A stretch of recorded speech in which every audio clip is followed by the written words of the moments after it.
Bilik, savad, təcrübə, bacarıq. Uğurun açarı hansıdır? Şans məncə. İşlədiyim dövrdə, indi pensisadayım da. Gördüm ki, əsas şansdır. Savad da önəmlidir. Amma savadın olub, bacarığın olmayandan sonra da səni kimə lazımsan?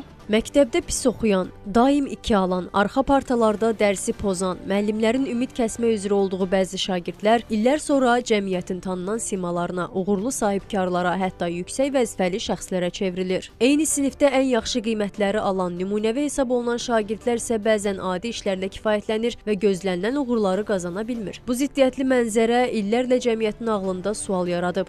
Bilik yoxsa bacarıq əsasdır? Bəzən elə olur ki, sinifdə səssiz, sakit uşaq ən yaxşı yerlərə gələ bilir. Belə hallarla təbii ki, rastlaşmışıq hər birimiz. Məncə savadla bərabər bacarıq da lazımdır. Tək savadla bir yerlərə gəlmək mümkün deyil. Daima inkişaf etmək lazımdır. Elə insanlar var, oxumamış belə intuisiyaları var, doğuşdan bir talantları var da. Fərasət məncə önəmli bir şeydir, amma bilik də arxa plana atılası bir şeydir. Yəqin ki, hamının ətrafında elə adamlar var ki, təhsil yoxdur, amma böyük vəzifədədir və yaxud yaxşı maaşı var. Yəni belə şeylər də olur həyatda, amma təhsil də böyük rol oynayır hər bir vətəndaşın, adamın həyatında.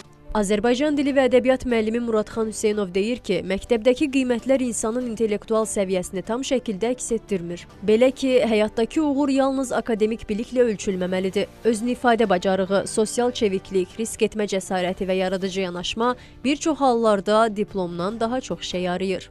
Bilik sayəsində təyyarəni necə sürməyi başa düşüb anlayıb, amma onu sürmək üçün təbii bacarıq lazımdır. Mən hesab edirəm ki, bilik nəzəri cəhətdən, amma bacarıq daha realdır. Çünki biz bilik vasitəsilə nəyin necə olduğunu anlayırıq, oxuyuruq, başa düşürük, amma bacarıq vasitəsilə real həyatda işin daha effektli, daha səmərəli olduğunu biz icra edirik. Müəllim bu məsələdə öz təcrübələrindən də danışdı. Tanıdığım şagirdlərimiz var ki, prezident təqaüdü ilə bitirib, hələ də iş növbəsindədir, iş axtarır, iş gözləyir. Amma belə deyək də, görürsünüz ki, universiteti və yaxud da orta məktəbdə zəif oxuyan və yaxud da oxumayan şagirdlər özünün həyatı bacarığı sayəsində artıq o real həyatda öz işini görə bilir. Yəni, öz arzularına çatıb artıq. Sosioloq Üzeyir Şəfiyev isə deyir ki, məktəbdə zəif nəticə göstərən bəzi uşaqlar əslində sistemin onlara uyğun olmaması səbəbilə geri qalır. Onların güclü tərəfləri, məsələn, liderlik, strategiya qurma, insanları yönləndirmə bacarıqları məktəb mühitində ön plana çıxmır. Lakin həyatın real şərtlərində bu bacarıqlar onları irəli aparır.